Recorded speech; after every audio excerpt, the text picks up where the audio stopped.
ओम गण गणपते नमः। जय श्री हरि विष्णु। भगवान विष्णु सबका मंगल करें। जय सनातन के इस अंक में आज हम जानेंगे, श्रवण करेंगे वर्ष 2025 पौष मास की कृष्ण पक्ष की अखुरत संकष्टी गणेश चतुर्थी कब है। जानेंगे सही विधि, व्रत कथा, पूजन विधि और महत्व। वर्ष 2025 साल में कुल 24 गणेश चतुर्थी पड़ती है। गणेश चतुर्थी का व्रत भगवान गणेश को समर्पित है, जो बेहद शुभ मानी जाती है। इस दिन चतुर्थी का व्रत रखा जाता है और भगवान श्री गणेश की आराधना की जाती है। इन्हीं व्रतों में से एक है अखुरत संकष्टी चतुर्थी। यह साल की आखिरी संकष्टी चतुर्थी है, जो पौष मास के कृष्ण पक्ष में आने वाली चतुर्थी तिथि को मनाई जाती है। इस बार इस व्रत की तिथि को लेकर कंफ्यूजन है, लोगों के मन में असमंजस की स्थिति बनी हुई है। तो जानते हैं 7 या 8 दिसंबर कब है अखुरत संकष्टी चतुर्थी। शास्त्रों के अनुसार अखुरत संकष्टी चतुर्थी के दिन भगवान गणेश के अखुरत स्वरूप की उपासना की जाती है। विघ्नहर्ता की कृपा से भक्तों के संकट दूर होते हैं।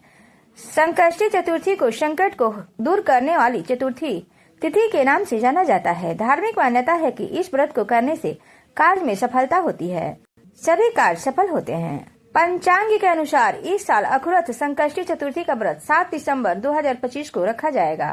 पंचांग के अनुसार 7 दिसंबर को शाम 6:24 पर तृतीया तिथि रहेगी। इसके बाद चतुर्थी तिथि की शुरुआत हो जाएगी, जो अगले दिन 8 दिसंबर को शाम 4:03 तक रहेगा। इस दिन गणेश जी की पूजा के साथ ही चंद्रदेव को अर्घ्य दिया जाता है।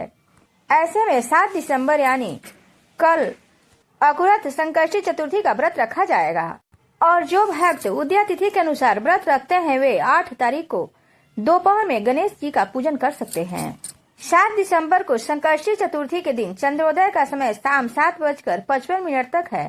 व्रत रखने वाले लोग इस समय में चंद्रमा को अर्घ्य देकर अपने व्रत को पूर्ण कर सकेंगे। सनातन धर्म में गणपति बप्पा विघ्नहर्ता और शुभ लाभ के दाता माने जाते हैं, इसलिए चतुर्थी के दिन पूरे विधि विधान से उनकी पूजा की जाती है और व्रत रखा जाता है। कृष्ण पक्ष की चतुर्थी जिसे संकष्टी चतुर्थी कहा जाता है, यह व्रत दुखों और संकटों को दूर करने वाला माना जाता है। यह व्रत नए कार्यों में सफलता और मनोकामनाओं को पूरा करने के लिए मनाया जाता है। संकष्टी चतुर्थी की पूजा विधि। अगर यह वीडियो पसंद आए तो चैनल को सब्सक्राइब और वीडियो को लाइक से अवश्य करें।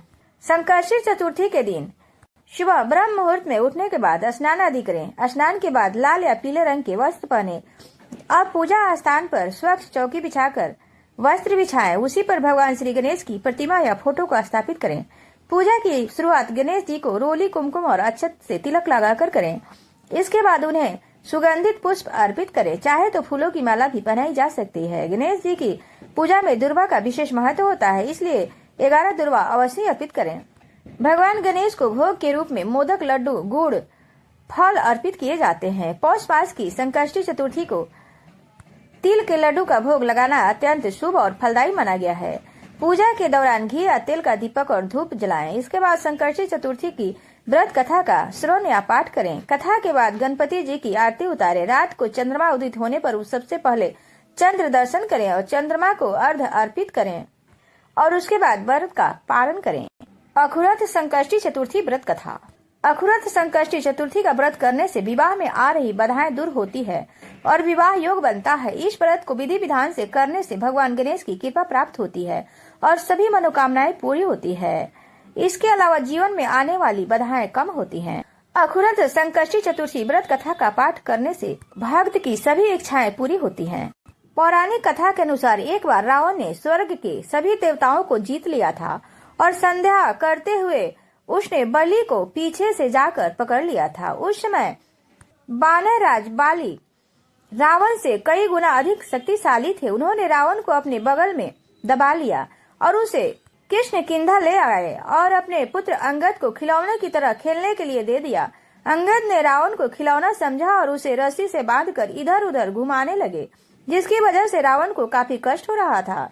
दुखी होकर रावण ने अपने पिता ऋषि पुलस्त्य जी को याद किया। रावण की यह दशा देखकर उनके पुत्र को बहुत दुख हुआ और उन्होंने पता लगाया कि आखिर रावण की यह दशा कैसे हुई। उन्होंने मन में सोचा कि मनुष्य और असुर सभी की यह गति होती है, लेकिन फिर भी पुत्र मोह में आकर उन्होंने रावण से पूछा कि तुमने मुझे कैसे याद किया? रावण ने कहा, हे पितामह, मैं बहुत दुखी हूँ।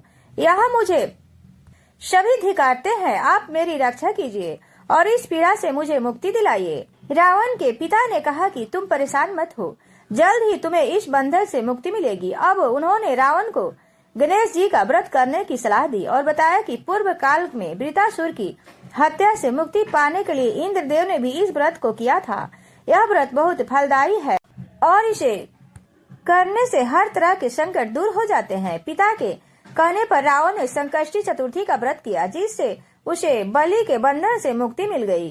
धार्मिक मान्यता है कि हिंदू धर्म में संकष्टी चतुर्थी का व्रत जो कोई भी सच्चे मन से रखता है, उसकी सभी मनोकामनाएं पूरी होती हैं। पौष मास में की अखुरत संकष्टी चतुर्थी और भी ज्यादा खास मानी जाती है।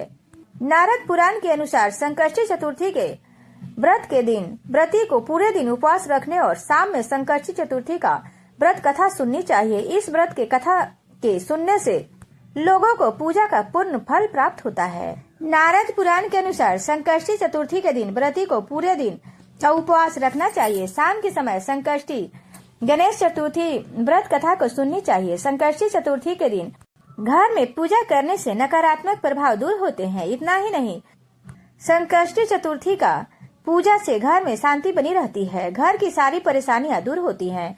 गणेश जी भक्तों की हर मनोकामना पूर्ण करते हैं। इस दिन चंद्रमा को देखना भी शुभ माना जाता है। सूर्योदय से शुरू होने वाली संकष्टी व्रत चंद्र दर्शन के बाद ही समाप्त होता है। संकष्टी चतुर्थी व्रत का दिन उस दिन के चंद्रोदय के आधार पर निर्धारित होता है, जिस दिन चतुर्थी तिथि के दौरान चंद्रोदय होता है। संकष्टी चतुर्थी का व्रत उसी दिन रखा जाता है, इसलिए प्राय ऐसा देखा जाता है कि कभी कभी संकष्टी चतुर्थी तिथि से एक दिन पूर्व अर्थात तृतीय तिथि के दिन ही होता है। धार्मिक मान्यता है कि संकष्टी चतुर्थी का व्रत नियमानुसार ही संपन्न करना चाहिए, तभी इसका पूरा फल मिलता है। इसके अलावा गणपति बप्पा की पूजा करने से यश, धन, वैभव और अच्छे स्वास्थ्य की प्राप्ति होती है। जय श्री गणेश।